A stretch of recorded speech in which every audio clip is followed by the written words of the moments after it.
ماتش مهم للأهلي بعد الفوز على نادي الزمالك في القمة الماضية. الأهلي هيواجه نادي كهرباء الإسماعيلية الصاعد حديثا.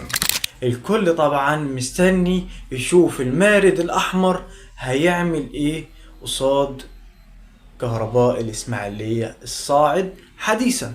طبعا كل الناس بتقول ان جماهير الزمالك هتقف ضد الاهلي في الماتش الجاي اللي هو ماتش كهرباء الإسماعيلية.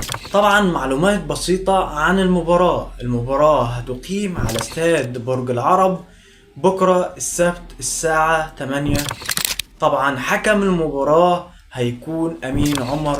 طبعا سبق لهذا الحكم انه حكم كذا مباراة او خاض كذا مباراة مع النادي الاهلي.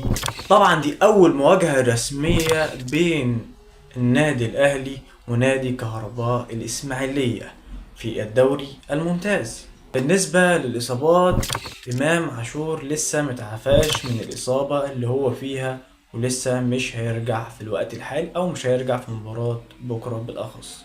بالنسبة لزيزو أو أحمد السيد زيزو ومحمد مجدي قفشة رجعوا وشاركوا في التدريبات الجماعية وعندهم فرصة إنهم يشاركوا في مباراة بكرة ضد كهرباء الإسماعيلية. طبعا الأهلي داخل مباراة بكرة ضد كهرباء الإسماعيلية بمعنويات عالية جدا بعد الفوز على نادي الزمالك في القمة اللي فاتت.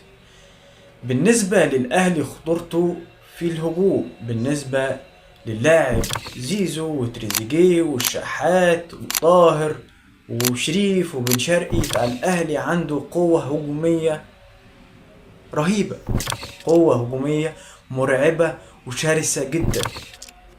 بالنسبة لخط الوسط أيضا مرعب للغاية بالنسبة لمحمد علي بن رمضان وديانج ومروان عطية. يعني انت عندك قوة هجومية رهيبة جدا مرعبة لأي فريق. ينقصك شيء واحد، هو مدرب أجنبي. بالنسبة لنادي كهرباء الإسماعيلية هيلعب بروح عالية جدا لأن دي أول مباراة رسمية بينه وبين الأهلي في الدوري الممتاز.